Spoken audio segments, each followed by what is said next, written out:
Vou compartilhar aqui. Eu vou compartilhar a tela aqui. Leonardo Obon. Comparando aqui com os lavradores aqui, né, Salomão? É isso, né?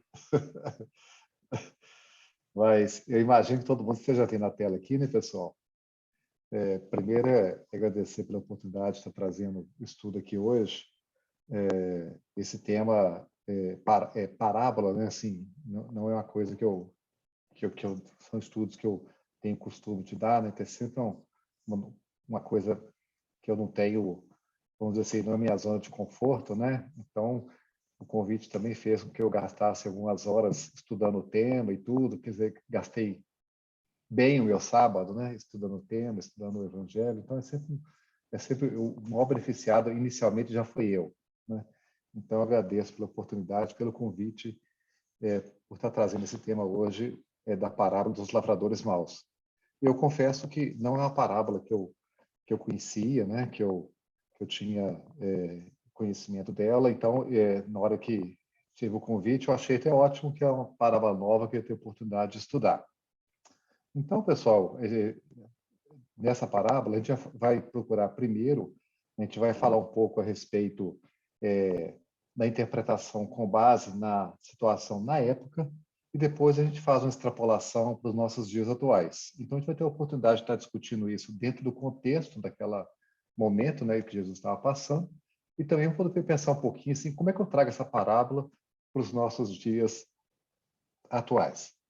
Então, a gente começa lendo a parábola, né, onde ela fala: houve um homem, pai de família, que plantou uma vinha e circundou-a de um valado e construiu nela um lagar e edificou uma torre e arrendou-a a uns lavradores e ausentou-se para longe. E chegando o tempo dos frutos, enviou aos seus servos, aos lavradores, para receber os seus frutos. E os lavradores, apoderando-se dos servos, feriram um, mataram outro e apedrejaram outro. Depois enviou outros servos, em maior número do que os primeiros, e eles fizeram-lhes o mesmo. E por último, enviou-lhes seu filho, dizendo: terão respeito a meu filho. Vinde, deixa eu só tirar aqui, eu estou com alguma coisa em cima aqui do meu, eu não estou conseguindo ler a parte de cima. Mônica, você consegue ler bem? Sim. Então você pode ler só a primeira. Quer que ler? Por favor. Mas os lavradores, vendo o filho, disseram entre si: este é o herdeiro. Vinde, matemo-lo e apoderemo-nos da sua herança. E, lançando mão dele, o arrastaram para fora da vinha e o mataram. Quando, pois, vier o senhor da vinha, que fará aqueles lavradores? Dizem-lhe eles: dará afrontosa morte aos maus e arrendará a vinha a outros lavradores, que a seu tempo lhe deem os frutos. Diz-lhes Jesus: nunca lestes nas Escrituras a pedra que os edificadores rejeitaram, essa foi posta por cabeça do ângulo. Pelo Senhor foi feito isto, e é maravilhoso aos nossos olhos. Beleza, eu já resolvi aqui, bom, eu acho que você leu o próximo.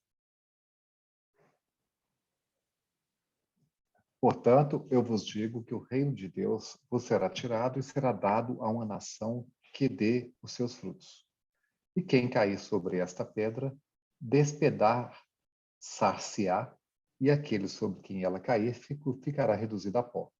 E os príncipes dos sacerdotes e os fariseus, ouvindo essas palavras, entenderam que falava deles. E pretendendo prendê-lo, recearam o povo, porquanto o tinham por profeta. Essa passagem, pessoal, ela está lá em Mateus 21, 33 e 46. E de forma resumida, né, Jesus ele usa aqui uma parábola para dar uma indireta, né, super direta para os fariseus, que no final eles mostram que eles entenderam exatamente o que Jesus está falando era para eles, né? Para eles, sobre o pai de família, plantou uma vinha, arrendou para alguns lavradores, e aí, na época de colher os frutos, ele mandava alguns servos, e os lavradores feriam e matavam os servos que ele enviava. Enviou outros servos e ele fazia a mesma coisa. Aí ele falou assim, não, pelo menos meus filhos vão respeitar, né? E aí ele mandou o filho, não adiantou, né? Eles viram que era o herdeiro e falaram assim, não, vamos matar ele também e ficar com a herança. E aí, por isso que chama os lavradores maus, né? E aí Jesus aí, no caso, ele vem dando a lição, né? O que você faria, né, com esse tipo de lavradores, né? Com certeza tiraria esses lavradores e daria uma oportunidade para outros, né, que realmente merecessem estar naquele lugar. E aí Jesus fala um pouco sobre a pedra angular, que a gente vai comentar um pouquinho também, né, sobre o que ela significa, né? Mas no final das contas é uma passagem onde Jesus mostra alguém que não soube se aproveitar dos recursos que tinha, né? Que essa passagem ela fala disso. E aí as consequências por esse mau uso desses recursos que o pai, né, que o proprietário da vinha, ele ofereceu. Então, assim, quando a gente pensa inicialmente, né, nos personagens que tratam nessa parábola aqui, a gente vê que tem alguns que são muito claros para nós, né, que a gente tem muita dificuldade. Quando fala no pai de família, né, no proprietário da vinha, está se falando de quem? Está se falando, com certeza, de Deus. A vinha, onde que é? É a lei estabelecida por Deus, né? É a nosso local de trabalho, é onde a gente consegue estar exercitando as possibilidades de estar praticando a lei de Deus, né? Quem seriam esses servos do proprietário que ele fala que de vez em quando iam lá para colher os frutos, né? São os profetas e os missionários, né? Seriam aqueles grandes seres, né, que vêm com uma missão, às vezes, numa área específica, né? Das diversas, vamos dizer assim, áreas da humanidade, né? Para nos trazer um conhecimento novo, né? São aqueles gênios da raça, né? Em todos os seus aspectos, que vêm nos trazer um conhecimento, e quando eles vêm aqui no planeta, a grande virtude deles, o que faz eles serem um diferencial, o que eles fazem com que a gente, naquela área específica, venha se desenvolver muito rapidamente, justamente porque eles são enviados com essa missão de fazerem a gente evoluir rapidamente, né? O filho do proprietário, claramente, né? Nós estamos falando aqui de Jesus, né? E os lavradores, aqueles que devem praticar a lei.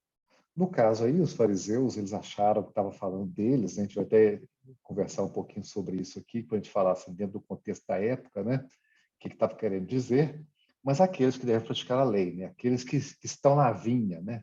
Para praticar a lei. E aí, nessa passagem, Jesus usa alguns termos, né? Como, por exemplo, valado, né? Valado, na verdade, é uma proteção, que no caso de uma vinha, né? Ele no caso dessa vinha na parábola, era feito de troncos e ramos de árvore para proteger a vinha contra animais e intrusos. É mais ou menos uma coisa parecida com essa que está aqui nessa foto que a gente colocou, né? Tipo assim, uma proteção para a vinha contra animais intrusos. Aqui também ele fala na passagem de lagar. O lagar é um lugar com todos os apetrechos para a fabricação do vinho, né? Aqui é um exemplo de um desses lagares antigos, né? Onde você pega o fruto da vinha. E fala também na torre, né? A torre é um lugar de observação para segurança. Ou seja, o dono da vinha entregou, a gente vai falar um pouco mais sobre isso, ele entregou a vinha toda preparada, né, no arrendamento, né? Ela tinha proteção, que eram esses valados aqui, né? Tinha até um lugar para escorrer a água, a gente vê aqui, né? Cercado de troncos para não estar intrusos, animais. Tinha o lugar para poder fazer o vinho, né? E tinha a torre para poder também servir como segurança, né? Ou seja, o lugar estava prontinho para ser utilizado. Eu não comentei, pessoal, mas fiquem à vontade de me interromper quando vocês quiserem fazer algum comentário, tá bom? E aí, quando a gente olha todas essas, já passando da introdução aqui, né, onde a gente achava que era importante fazer essa identificação de quem seriam esses personagens, quem seriam essas questões aqui, a gente começa a entrar no texto. Uma coisa que eu aprendi com o João, né, o João até entrou aqui na reunião, é bacana às vezes você poder olhar o que aconteceu, qual história que estava no Evangelho antes daquela texto que a gente está estudando, né? Interessante que essa parábola aqui, ela, antes dessa, Jesus está narrando essa parábola, que estava nessa discussão aí, nessa discussão, né, que ele estava trazendo esse ensinamento para os fariseus, é o capítulo 21, onde ele começa com Jesus entrando em Jerusalém, e aí ele é recebido como profeta, né, ele é recebido com festa, as pessoas o reconhecem como profeta, e aí ele vai do templo, e aí ele expulsa os vendilhões do templo, né? E aí depois que ele expulsa os vendilhões do templo, alguns vão lá tomar satisfação com ele, né?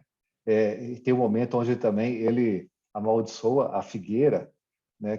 Ou seja, antes dessa passagem aqui, né? Quer dizer, ele amaldiçoa a figueira, tem a passagem onde ele expulsa os vendilhões do templo, né?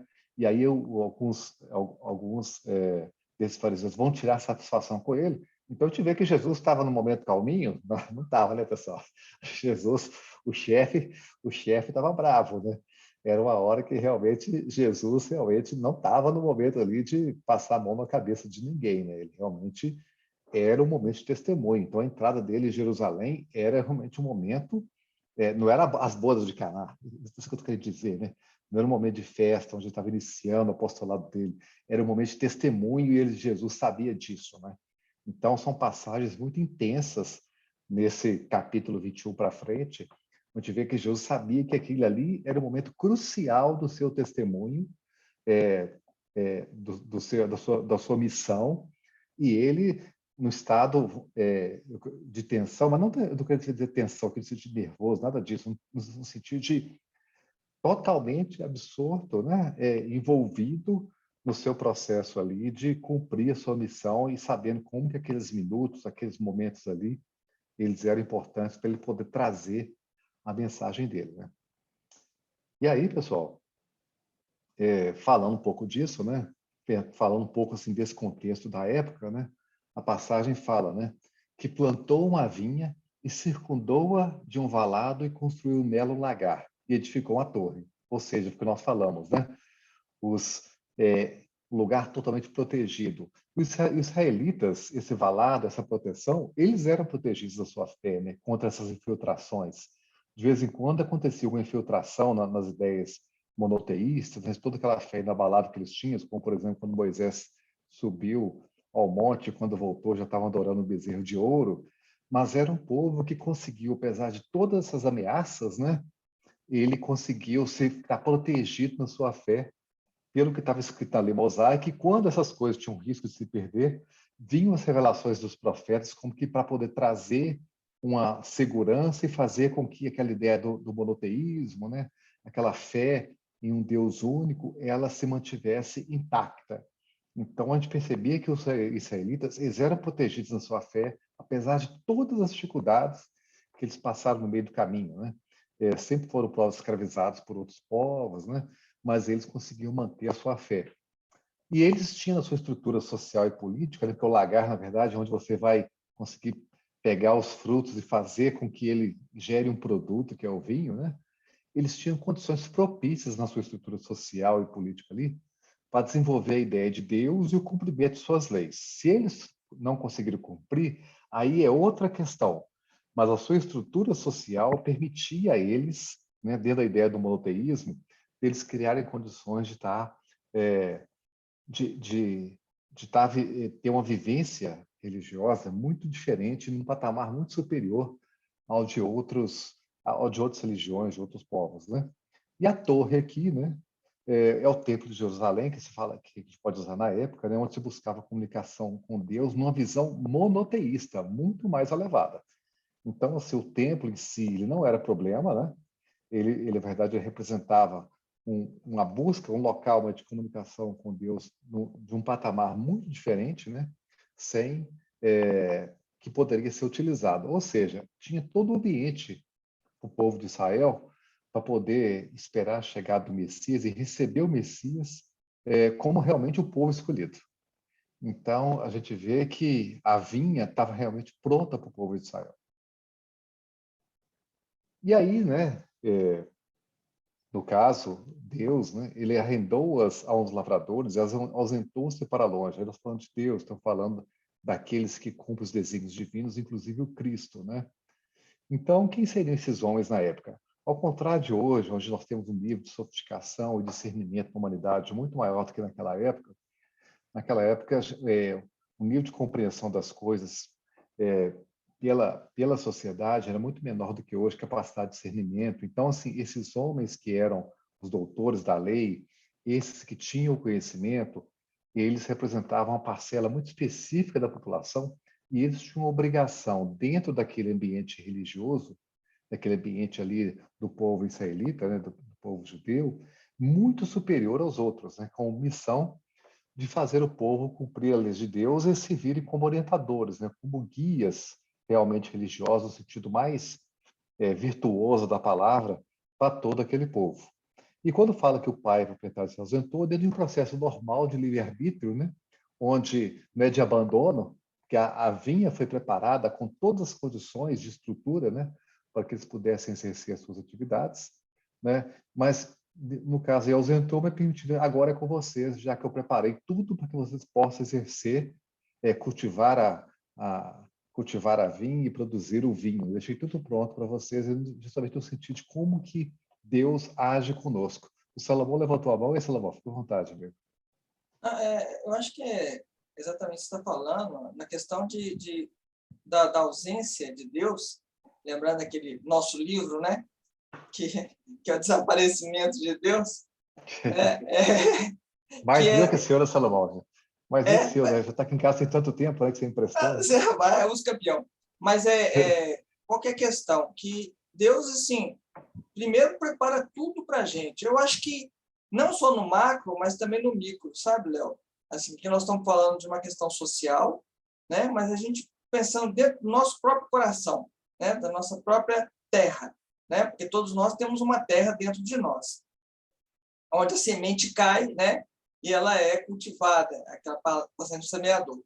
Mas aí, o que acontece? Assim como nós, pais, hoje já estamos vivendo isso, você também, é aquele momento em que a gente não tem que ficar grudado no filho. É aquele momento em que os seus filhos, nossos filhos, começam a tomar suas próprias decisões. Então, a gente tem que dar um passo para trás mesmo e sair, muitas vezes, do campo de visão dos nossos filhos, deixando que eles usufruam do nosso bem maior, né? Que é o livre-arbítrio, que é a capacidade nossa de tomar decisão, porque sem essa nós também não vamos evoluir, né? Uhum. É isso aí, Salomão. E aí, quando fala em chegar do tempo dos frutos, né, enviou os seus servos, os lavradores, para receber os seus frutos, né? Então, sim, a expectativa que é? Ofereceu para nós todas as condições para a gente pudesse aproveitar aqueles momentos ali, evoluir, os israelitas também, né? E aí, quando ele manda os profetas, né, com aquele momento para poder checar esse processo reprodutivo, né? E qual que era a esperança? De receber aí o quê? O progresso intelectual moral, né? A de forma a ser desfrutado pela humanidade a partir do momento que você recebe todos aqueles recursos. Então, qual que seria o que seria esperado de um doutor da lei, né? O que seria esperado de um fariseu daquela época, alguém que tinha uma liderança religiosa, política no povo judeu israelita? Era justamente que essas pessoas as conseguissem tirar dali um progresso intelectual moral, que é o que o Cristo não observou, né? Justamente por isso que ele chama os lavradores são chamados de maus, né? Na verdade, essa nomenclatura ela é dada, é um título que é dado não pelo Cristo, né? Mas foi dado de alguém de fazer a nomeação da parábola, né? E aí fala, né, que os lavradores, apoderando-se dos servos, feriram um, mataram outro e apedrejaram outro. Depois enviou outros servos em maior número do que os primeiros, e eles fizeram-lhes o mesmo. Quais são as atitudes dos lavradores ali, né, pessoal? Porque eles são chamados de maus, eles não são chamados de incompetentes porque eles não souberam cuidar da vinha. Não é porque eles eram ruins de serviço, vamos dizer assim, né? Não é porque eles não sabiam como cuidar da vinha. Não é isso. Aqui deixa claro que eles tinham todas as condições de estar produzindo os frutos, de estar produzindo vinho de boa qualidade, mas se eles não faziam, tinha a ver mais com a questão de caráter do que com a questão de falta de competência, né? Então, se eles quisessem, eles poderiam orientar as criaturas para Deus, né, como líderes religiosos. Mas, na verdade, o problema é que eles usurpavam o poder em nome do Criador e apenas o empregavam, muito mais para dominar as criaturas e usufruir benefícios pessoais. Mais para frente, vai ter alguns slides, a gente vai falar um pouco de como que são essas coisas para nós, né? Quais são essas ameaças para nós, como lavradores, que fazem que corra o risco da gente também, quando não se dedicar ao que era realmente importante. Mas o que acontecia naquele momento lá com os fariseus e com os israelitas era justamente isso, né? Dentro do povo judeu era justamente isso, né? Essa dificuldade de lidar com todos aqueles recursos de uma forma positiva e fazer-se merecedor, né, de ser o povo escolhido. E aí fala, né, que por último enviou-lhes seu filho, dizendo: terão respeito a meu filho. Mas os lavradores, vendo o filho, disseram entre si: este é o herdeiro, vinde, matemo-lo e apoderemo-nos da sua herança. Ou seja, disseram entre si, né, fizeram um conluio, né, para que eles pudessem se locupletar, vamos dizer assim, né, para que eles pudessem oferir vantagens pessoais e como grupo também naquele momento, né? E lançando mão dele, o arrastaram para fora da vinha e o mataram. Qual que foi a recepção ao filho do proprietário, né? Aí tem uma questão aí tem uma questão que envolve a expectativa do povo judeu em relação a quem seria o Messias, né? Eles aguentaram muita coisa, né? O povo judeu, eles durante todos aqueles séculos onde eles se juntaram, né?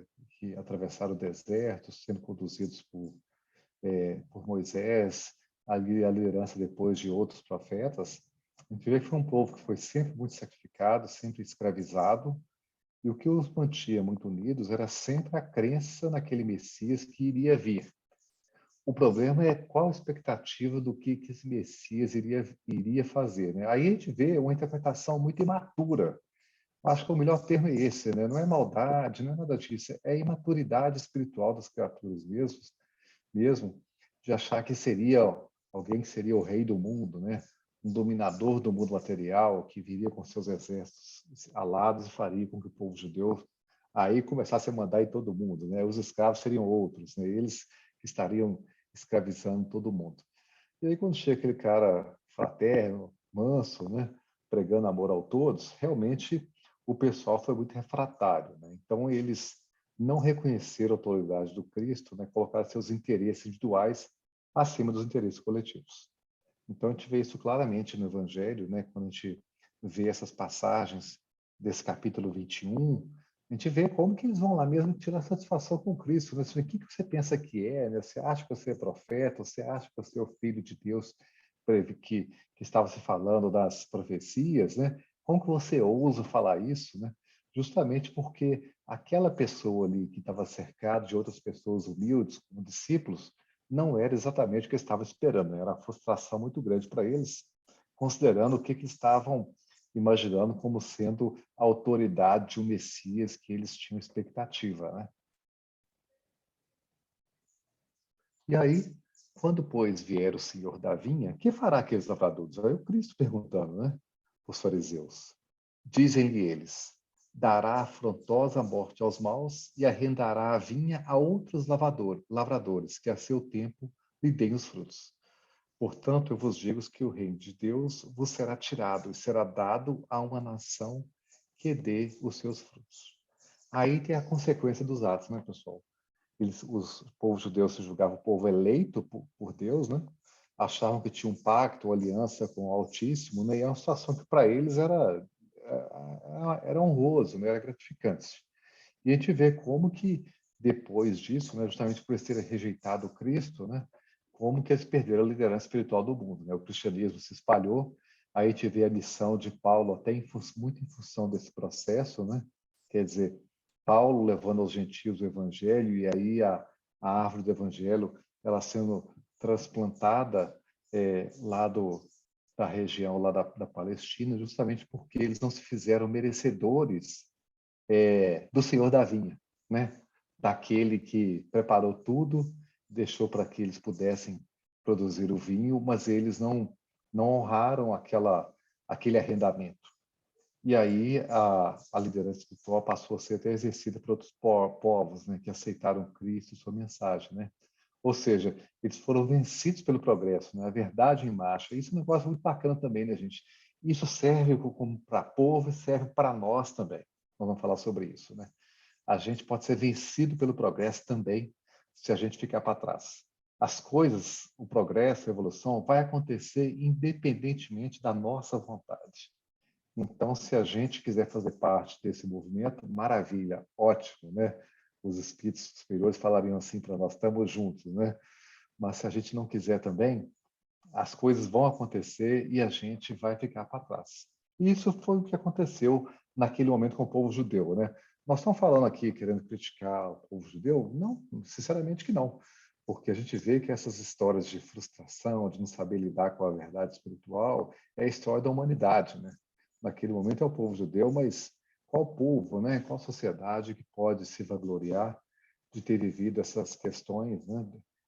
Do mundo e do espírito de uma forma muito diferenciada. É justamente por isso que a gente está no mundo de provas e expiações e a gente tem que lidar a cada dia com essas dificuldades dentro desse processo aí, né? De o que é sagrado, o que é profano, o que a gente está priorizando na nossa vida.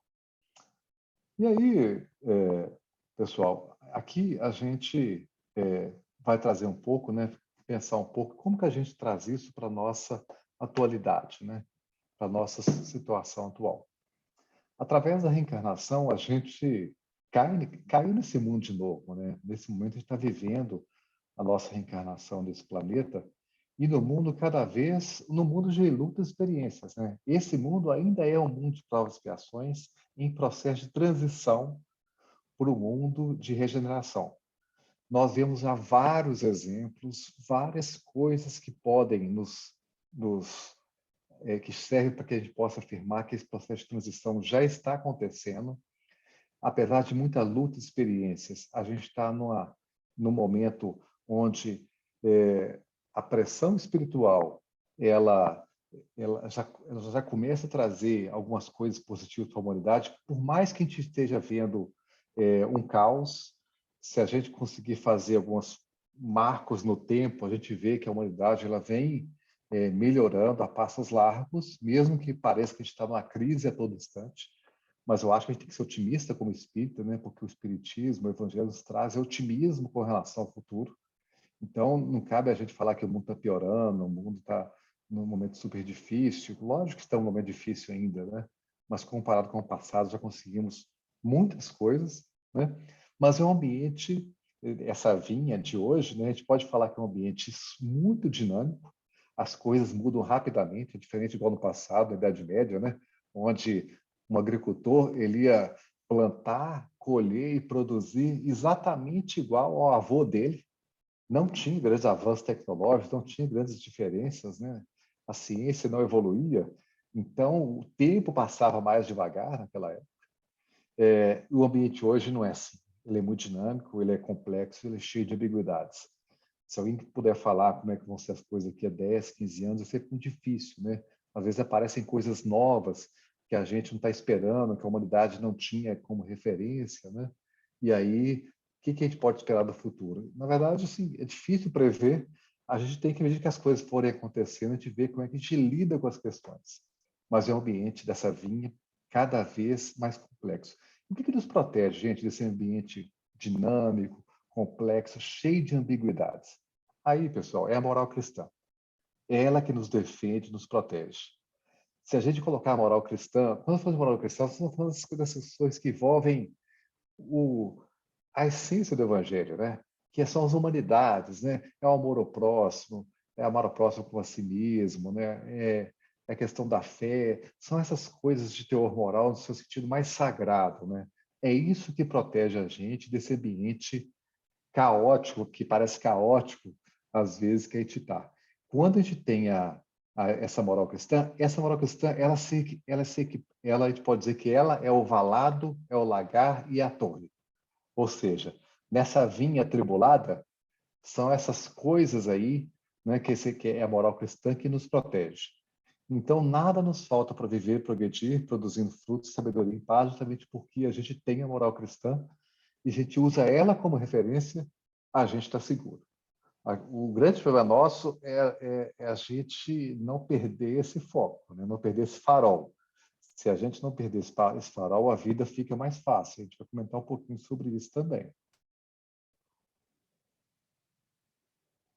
E aí, pessoal, ao contrário de lá atrás, onde tinha doutores à lei, né, era necessário ter uma casta, né, de pessoas para poder fazer esse processo de condução do povo, né, de orientação, justamente pela falta de discernimento e maturidade da época. Nesse momento agora, esse chamado ele é para todos nós, né? Todos nós que temos um conhecimento da vida, né, que exercemos alguma liderança entre os homens, né, é um encarregado divino. E todos nós temos liderança entre os homens em algum momento da nossa vida, em alguma circunstância. Todos nós temos essa liderança. Seja no ambiente familiar, ou seja no trabalho, ou seja numa situação na rua, onde a gente está numa situação, não gosto de usar a palavra privilegiada, não, mas numa situação que a gente tem mais acesso ao conhecimento ou ao recurso do que outro, né? Então, toda vez que a gente está numa situação dessa, a gente é um encarregado divino. E a gente tem a oportunidade, naquele momento ali, de estar usando esses recursos divinos que foram arrendados para nós, né, em favor da humanidade. Então, todos nós temos condições de fazer alguma coisa pelo bem geral, né? Todos nós podemos ser esses lavradores que foram, em que Cristo confiou seus recursos, né, para que eles pudessem fazer algo de forma positiva, né, produzindo seus frutos. E chegando o tempo dos frutos, enviou os seus servos aos lavradores, né, para receber os seus frutos. Então, né, e aqui para que a gente possa cuidar de tudo e de todos, né, para que a gente possa alcançar os resultados espirituais desejados. Foi o que nós falamos aqui, né? O progresso, a evolução, a mudança para melhor em nós e também naqueles que estão no nosso campo de influência, né? É a gente poder estar utilizando da moral cristã como farol, a gente exercer nossa liderança quando a gente for chamado, de forma a fazer, a trazer resultado espiritual, nosso próprio benefício e benefício daqueles que convivem conosco. E aí, a gente falando um pouco mais sobre as questões, né? Quando fala aqui daquela passagem que a gente leu, né, de que os servos chegaram e aí eles feriram e mataram os servos, né? E depois mandou o filho do proprietário, né, quer dizer, o filho do homem, né? E aí eles fizeram a mesma coisa. Eu fiquei pensando o seguinte, pensando nesses servos, né, no Cristo, né, como assim, tirando a personificação um pouco de Jesus e pensando no Cristo, na moral cristã, né, que veio até nós, quais são as coisas, atualidades, né, que fazem com que a gente não respeite os servos do Cristo, né? Que a gente acha que a gente pode destruir, ferir, matar, que a gente não precisa deles. Aí eu coloquei algumas questões aqui, e essa é não exaustivo, né? Ou seja, dá para colocar muito mais coisas, mas eu coloquei algumas questões aqui que eu acho que me vieram na cabeça, que eu acho que hoje, de alguma forma, elas nos atrapalham, né? E eu coloquei do lado aqui, entre parênteses, o que o Cristo nos fala sobre os assuntos, né? Um deles é a priorização das questões materiais, né? O mundo ainda olha para as criaturas ainda pelo que elas têm, então abre as portas para aqueles que têm o recurso material e fecha as portas para aqueles que não têm o recurso material. E aí o Cristo vem nos falando justamente o contrário, né? Olhar para os lírios do campo, como eles crescem, não trabalham, nem fiam, nos deixando claro que aquela que como que a simplicidade ela é importante, ao invés da gente ficar focando nosso tempo, gastando nossa energia, priorizando as questões materiais, né? Aqui nós não estamos falando que as questões materiais elas não têm um valor na nossa vida, mas quando você prioriza isso, né? Isso é o que o move no dia a dia. A gente está com um problema, todos nós, como humanidade.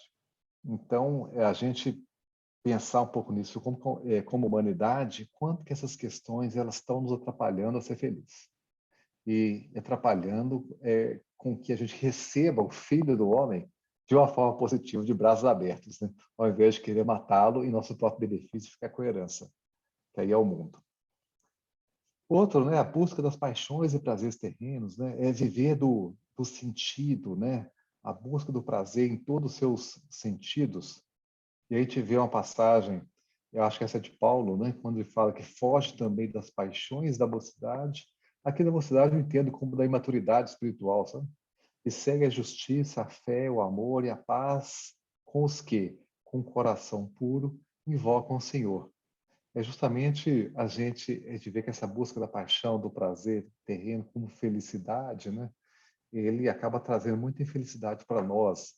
E às vezes a gente vê que o mundo ainda privilegia e entende essas coisas como coisas importantes. E a gente colocou mais algumas aqui, né? Que é a busca do poder, qualquer, aqui eu estou falando de qualquer poder, né? Seja poder em casa, em relação ao filho, em relação ao cônjuge, seja no serviço, seja no ambiente onde nós tenhamos convivência com o próximo e a gente que de alguma forma quer ter um poder sobre ele. E aí a passagem fala, né, justamente o contrário, que qualquer, pois, que violar o desses mandamentos, por menor que seja, e assim ensinar os homens, será chamado menor no reino dos céus. Aquele, porém, que os cumprir e ensinar, será chamado grande no reino dos céus. Então, dá uma ideia de grande e menor muito diferente do que a gente, às vezes, vê o mundo dando, né? Então, a gente vê que o mundo, às vezes, trata essa questão de poder e dá um valor para essas criaturas que têm o poder de uma forma muito diferente do que o Cristo nos dá. Por isso que o Evangelho do Cristo é tão revolucionário, né? Que ele coloca as coisas no lugar. E eu acho que o melhor exemplo dessa questão do poder aí, ela está no Sermão da Montanha, onde o Cristo coloca as coisas na sua perspectiva correta com relação a esse assunto. A gente vê que essa busca do poder, essa busca das pessoas, de, às vezes, de liderar, de fazer com que a sua opinião ela venha a ser a opinião determinante, né, que a sua vontade se faça antes da outra, né, acaba que atrapalha muito a gente nesse processo de estar recebendo, né, a mensagem crítica e colocando ela como no patamar que ela deveria na nossa vida, né?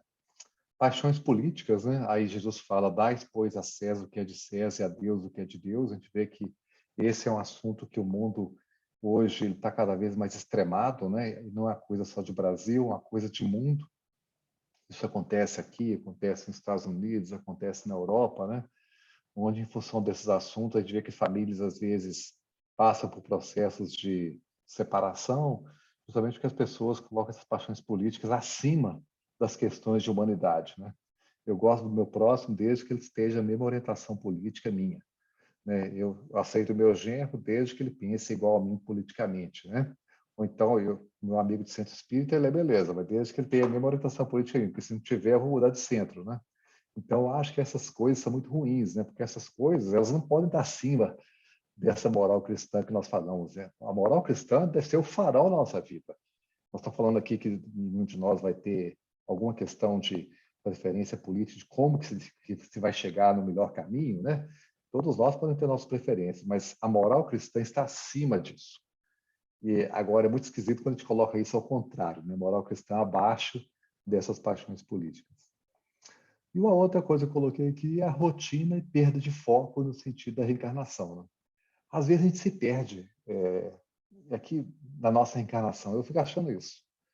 A gente se deixa envolver pela rotina, pelo dia a dia, e a gente começa a viver de forma autônoma e esquecer o que é realmente importante na nossa vida.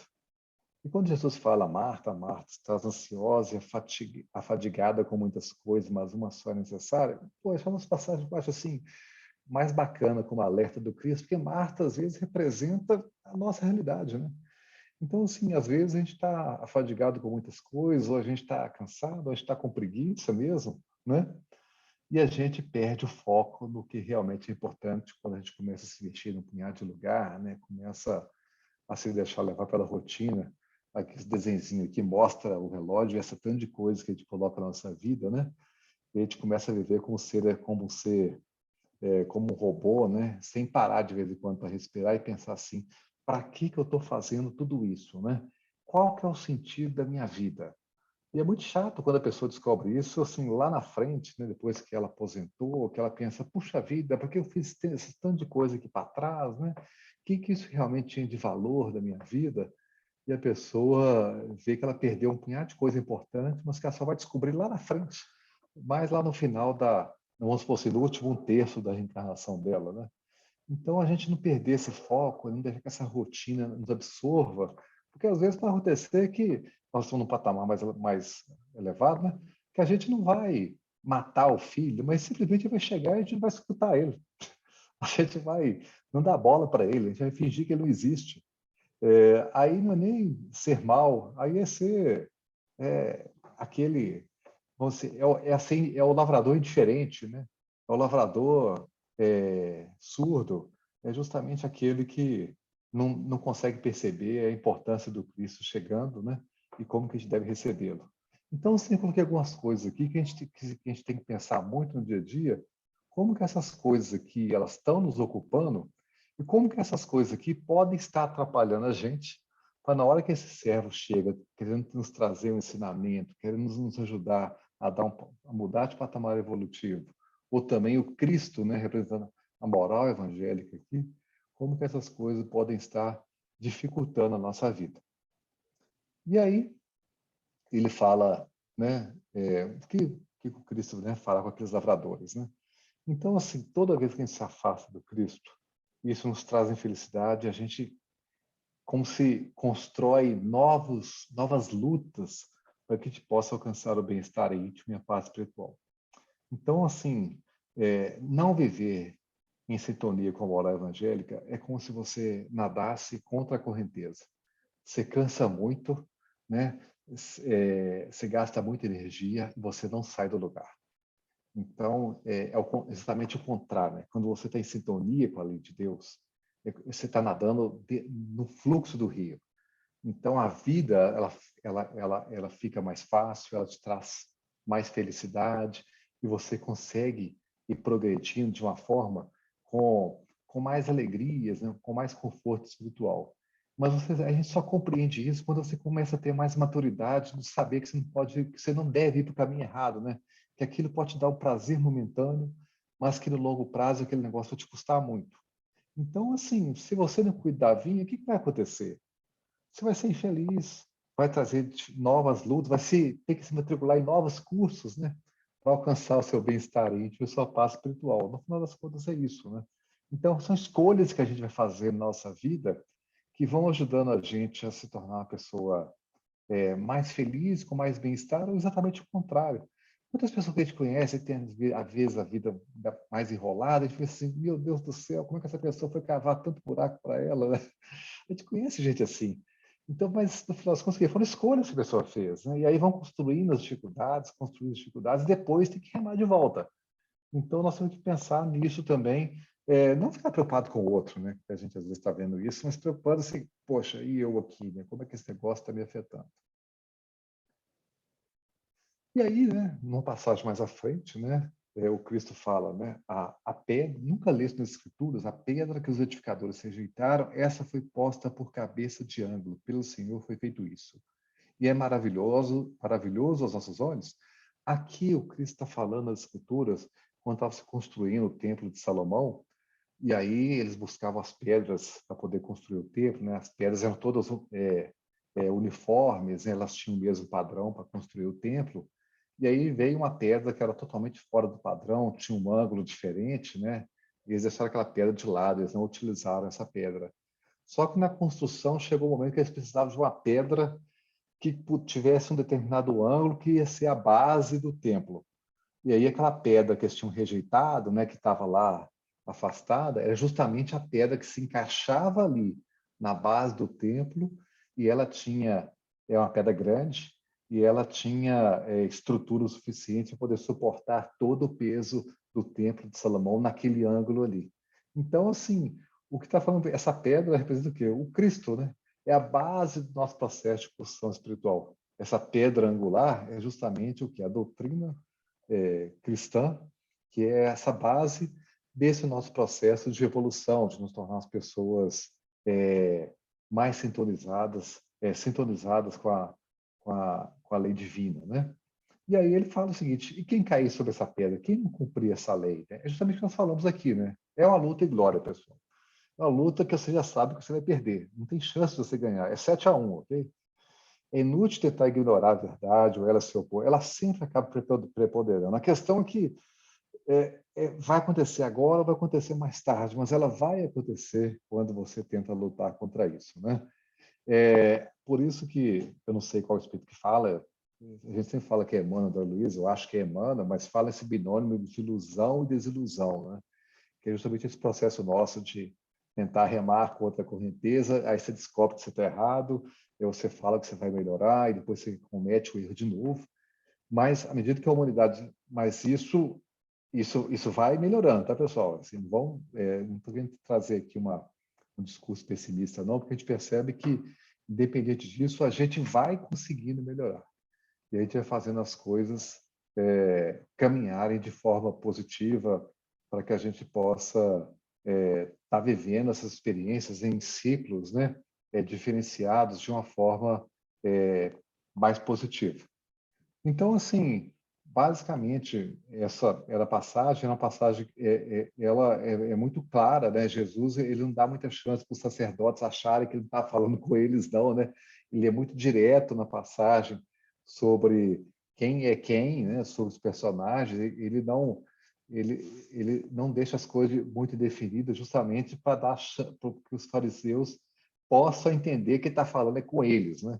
E aqui na passagem aqui deixa bastante claro que eles entenderam o ensinamento, eles entenderam que o Cristo estava realmente se comunicando com eles e falando dessas verdades espirituais de quem não se dá valor às questões espirituais, quem não merece, né, ser trabalhador na vinha, né? Quanto que vai sofrer as consequências por as suas ações. Então, basicamente, era isso. Eu não sei se alguém tem algum comentário para fazer, né? A gente está... Léo, Oi? pode falar? Ei, João. Beleza, filho? Pode falar? Lógico. Tá. A transmissão aqui está meio ruim, eu estou no sítio. Aqui, você me fez pensar nessa parte aí quando os lavradores conversam, né, que eles... a importância da prece, da sintonia com o mais alto. Porque quando os lavradores conversam entre si, me fez pensar assim, como é que a gente vive todo mundo emaranhado e, de certa forma, quer dizer, somos todos lavradores mesmo, né? O distanciamento nosso dos enviados, dos servos, né? É grande. Então, eu converso com você, converso com o Salomão, converso com a Simone, converso com a Rose, está todo mundo mais ou menos na mesma faixa, a gente acaba defendendo o nosso interesse. E para a gente ver estabelecer uma relação diferente e mudar um pouco o processo de poder, né? Eu acho que você foi muito feliz nessa escolha sua, porque realmente os lavradores se apoderaram dos servos, depois eles queriam se apoderar também da herança, né? Do herdeiro, para mudar essa relação nossa com o poder. De vez em quando precisa, de vez em quando não, né? De vez em sempre, da prece, de estabelecer um diálogo com o senhor da vinha, para falar, ó, sei que vocês estão aí com o mesmo interesse, né? Mas o negócio é outro, presta atenção aqui, porque na verdade, a gente fecha na sintonia com os que nos são iguais, em ambos os planos da vida, né? Não é só na Terra, não. A gente fecha a sintonia com quem está próximo da gente, e aí fortalece esse efeito manada, né? Você falou da política, de tudo, né?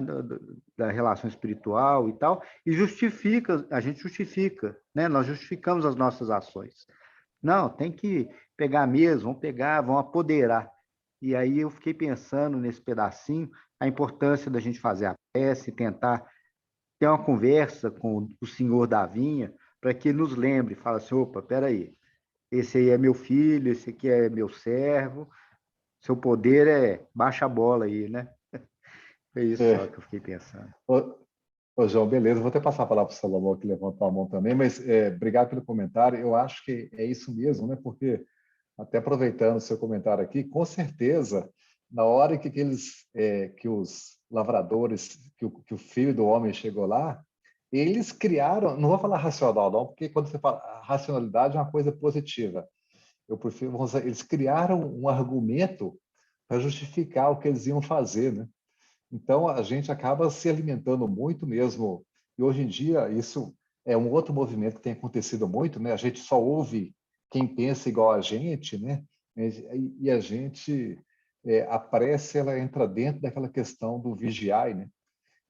Ela é uma ferramenta que a gente usa, que a gente pode estar utilizando para que a gente possa exercer o vigiar de uma forma plena e a gente não ficar, vamos dizer assim, insensível para a verdade espiritual quando ela bate a nossa porta em seus diversos meios. Ótimo comentário, obrigado. E Salomão? Eu estava lembrando aqui da questão do Emmanuel, né? Que aquela situação dele lá, quando ele encontra com Jesus, para conversar lá a respeito da filha dele, né? E Jesus fala, era melhor você ter vindo aqui ao meio-dia, né? Você veio aqui de noite, né? Andando pelas beiradas e tal, de cabeça baixa, né? Eu acho que é muito isso que você falou a respeito da pedra angular, né? Ou seja, Jesus fala com ele, amigo, agora ou daqui a milênios, mas não importa, vai acontecer.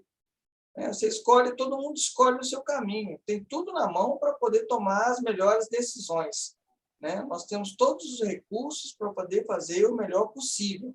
Se a gente vai fazer ou não vai fazer, isso é uma opção nossa, é o livre-arbítrio, né? Mas que está tudo na mão para fazer, tá. E que a pedra angular está posta, também. Né? Não adianta você falar assim, não, vamos tirar essa pedra daí. Não, amigão, essa pedra está no alicerce, não dá para tirar, não. É isso aí. Então tá, pessoal, não sei se mais tem algum comentário. Se não tiver, eu estou agradecendo mais uma vez pela oportunidade do estudo. Estou passando a palavra para a Simone Guerra.